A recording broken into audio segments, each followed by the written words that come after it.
Welcome to gborderscontractor.com. The following is a slideshow presentation of before and after images of some of the projects we've done here in the Castle Hills, Plano, and Carrollton areas. We look forward to helping you with your home repair or home improvement needs. These first few photos are of a project in Plano where a customer had a water heater in the attic leak and caused a significant amount of water damage to the dining room and the hallway below. In this before shot of the dining room, you can see how the ceiling, the crown molding, and the door jamb trim had been damaged. And here is a wider photo of the same area after we repaired the drywall, matched the ceiling and wall texture, replaced the crown molding and trim, then painted the entire ceiling, all of the walls, and all of the trim so that everything matched perfectly. The area that was repaired is between the ceiling vent and the crown molding. A greater amount of damage occurred in the adjoining hallway. Here, a larger section of ceiling area had been damaged, the sheetrock for the corner of the wall had to be removed and replaced, and we needed to replace all of the crown, most of the door jamb, and some of the baseboard trim. In this after photo of the hallway, we'd replaced the drywall on the walls and ceiling, matched the existing texture, replaced all of the two-piece crown molding and other trim, painted the walls in a slightly darker color, and then painted all the trim for a finished and uniform look. These photos are from another Plano project where our customer had an issue with wood rot as well as exterior siding and wall framing issues. This home had 3 decorative beams that had deteriorated significantly over time, as well as rotted soffit and fascia in several areas. The rot in this beam is more significant than it may appear, as the only thing holding the face of this beam together is a thin film of paint.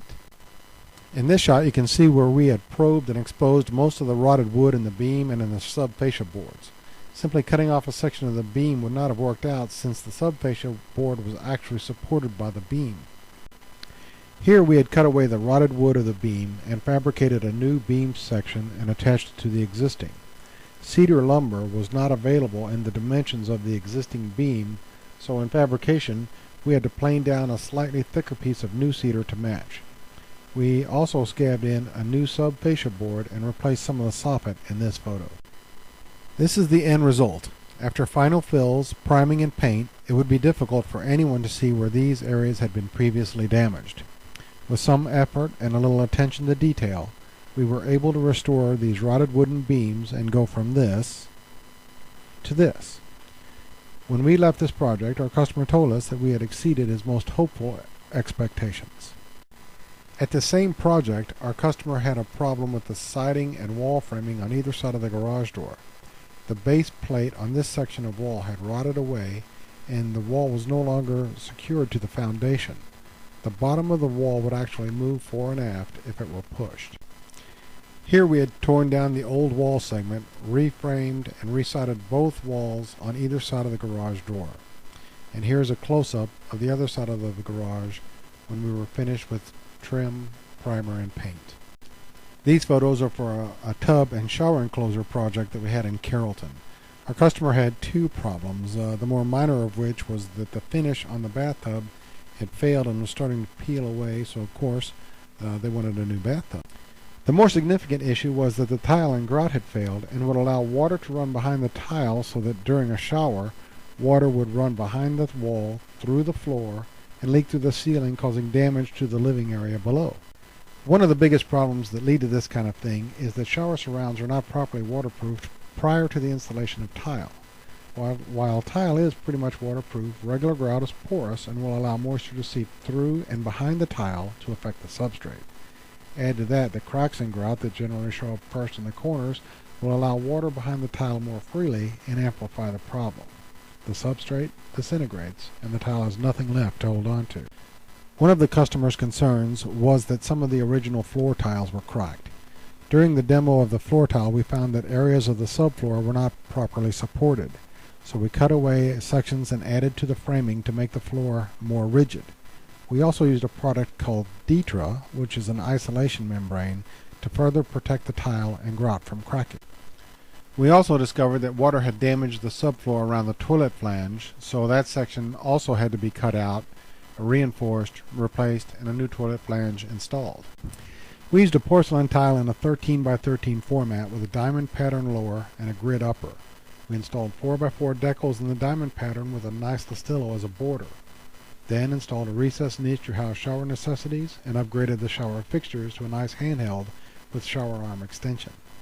The more significant things are those you cannot see. We used a shower-rated substrate called DenShield from Georgia Pacific, not regular drywall and not green board. We used a waterproofing membrane on top of that so that this shower was well waterproofed before any tile was installed. We also used an epoxy grout since it is waterproof and stain resistant.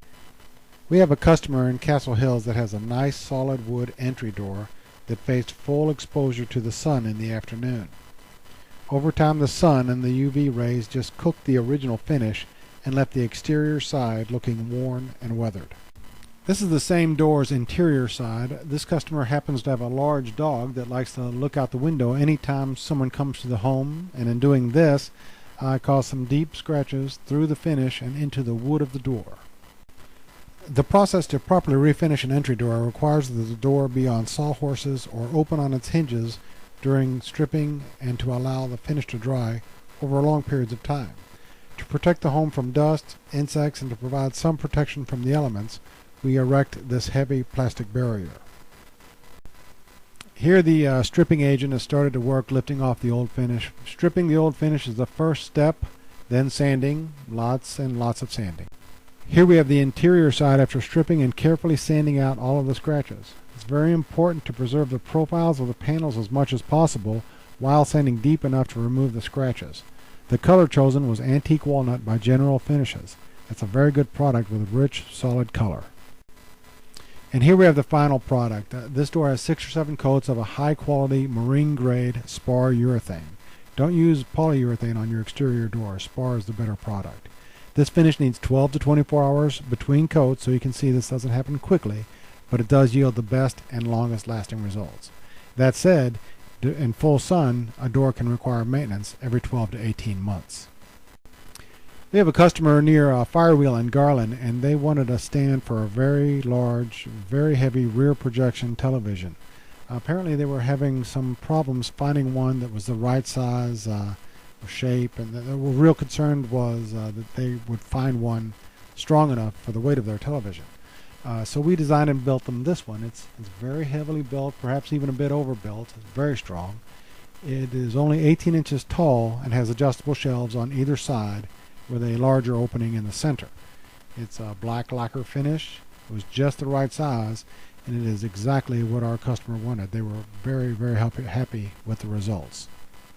Thank you for visiting our website. The About Us page has still photos of these and some other projects if you'd like to scroll through those. We look forward to helping you with your home repair and improvement needs. We work on projects large and small. No job is too small. Our contact page has all of our contact data, but you can reach me by telephone at 469-774-2905, and my email address is skip@gborderscontractor.com. Thanks for watching.